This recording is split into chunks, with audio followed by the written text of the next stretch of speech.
Hey everyone, welcome to Bickering Book Reviews. I'm Sarah. And I'm Becky.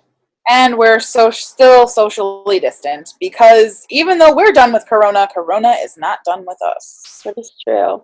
Well, and we use study rooms at the library, and those aren't open, so.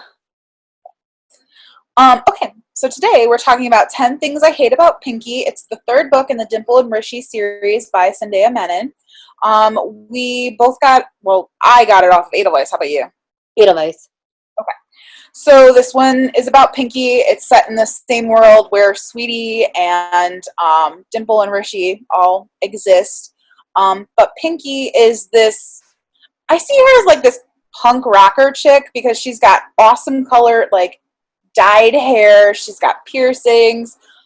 She's like a social justice warrior, like setting up animal hospitals for raccoons and, just taking on these like random underdog projects because they don't all seem to like align with animals. It's just right, like they kept talking about like she doesn't know where she's going to go in life, and I'm like, maybe be a vet. right. Well, but like then she's all like at one point though she was helping out a charity raise money for down and out like rock bands who like are when they're older are predominantly homeless. Like so bringing in like different kind of social justice aspects.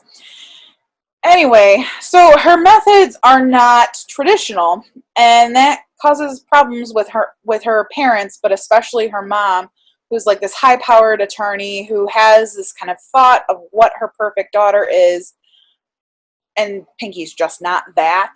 And it is especially more apparent when they always spend their summers not at Martha's Vineyard, but in one of those very nice little island towns with Pinky's cousin and her parents. And Pinky's cousin Dolly is the perfect like valedictorian.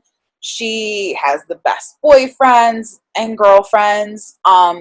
She's picture perfect.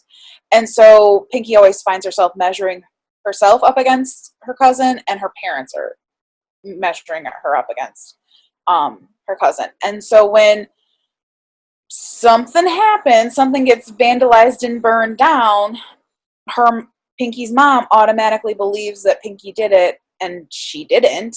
So she's gotten it into her head that she's going to show her mother that she's a good girl, or she is better than what her mother believes by having this fake boyfriend who is Samir, who is from the previous book, who's that like homeschool kid, helicopter mom, like picture perfect boy that any mom would want brought home. Is he in the Sweetie book? Was he in the Sweetie book? I don't remember. I'm trying not to giggle because somebody just started running the blender. But like it's really loud. Yeah, he was his best. He was Ash's friend, so probably.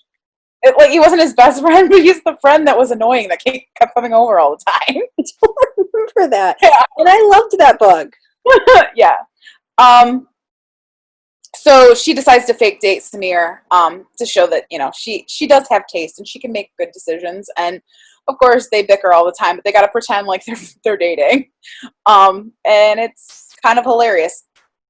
I didn't really go into like why Samir was okay with coming out with her, but it's not really that important. He was supposed to have this internship in Washington D.C. with a lawyer, but it fell through last minute. And he doesn't want to go home to California, so he's like, "Oh, I'll go be with you on Cape Cod."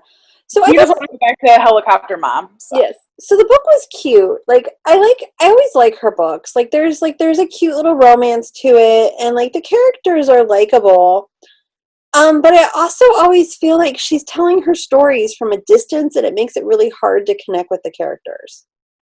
Yeah, because I really expected you to be over the moon for this book because you love fake date books. I love fake date books, and like love fake date books. I do. I love fake date books, and I was trying to read it, and I just I never really got into it. Yeah, because I don't feel like I know Pinky well enough. No, and I never got to like Pinky. And I think I got to know Samir, but just because he was in 2 books, so he had a longer character arc. So the one part I loved is Pinky saves this baby possum, I know, I love that. and like it keeps like dying, it keeps swooning or what. It keeps playing Probably possum. I love that. Was like to me was the best part of the book. really good. Well, and I think that was the other thing is like you know that Pinky it is really driven and she has a future, but you kind of lose that in the kind of comparisons between her and Dolly. But you know that she is strong and independent and she is going places, but you just don't see that for quite a bit into the novel. The thing that I had the most issue with is kind of changing from voices within the chapters.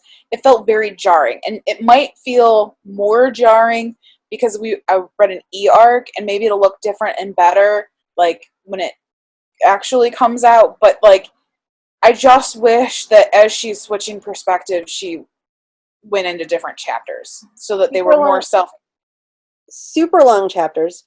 Super long chapters. The thing is, on my Kindle, it didn't mark when the voices changed. Like sometimes, like the paragraphs even ran together. Oh yeah.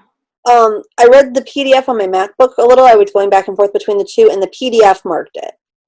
So hopefully that's something that's fixed in the Kindle editions. Yeah, I guess I just wish they were split out into chapters. I think it would have made the pacing better if it was split up into chapters.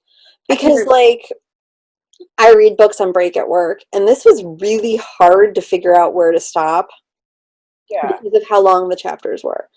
And that's hard for reluctant readers. Like, when those long chapters hit them, they're like, I'm done.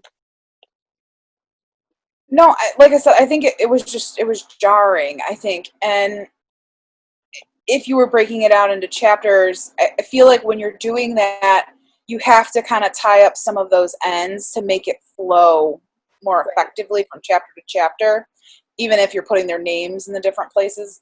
Just in this book, because I know she's done it in all the others, but in this one, it didn't work well for me.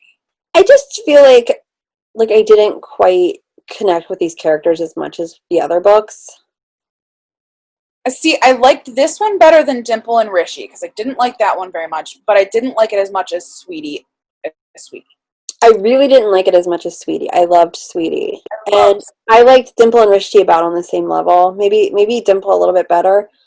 I just like I don't have much to say about it. Like there's nothing like not a lot stuck. I liked Pinky. I wish I knew her better because, like, her brand of social justice and do-gooder it's very different than what you typically see.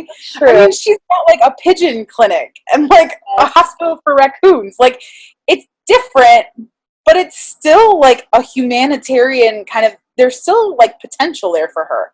But then also, I thought her cousin Dolly's storyline was also very interesting because she is this perfect daughter, but she's like, I wish I was more like Pinky. I wish that I could be kind of a little more rebellious. And so she does this by having this summer romance with a complete jerk, but she wants to try it out. And there's no fault to it. But it's an interesting storyline because I feel like in the way that it was approached in this book, you don't typically see it in others. No, and I always appreciate her books because I feel like there's not a lot of fun, fluffy books for Indian kids.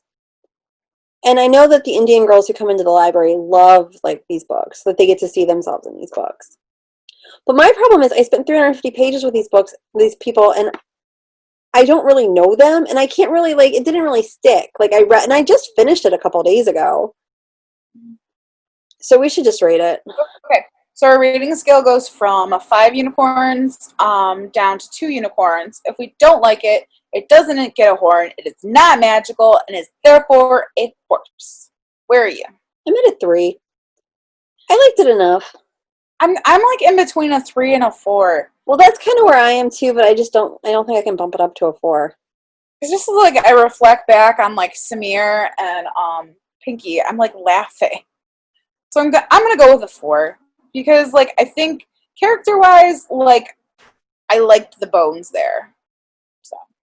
So That's that is right. where we are on 10 things I hate about Pinky. And we'll see you around. Bye. Bye.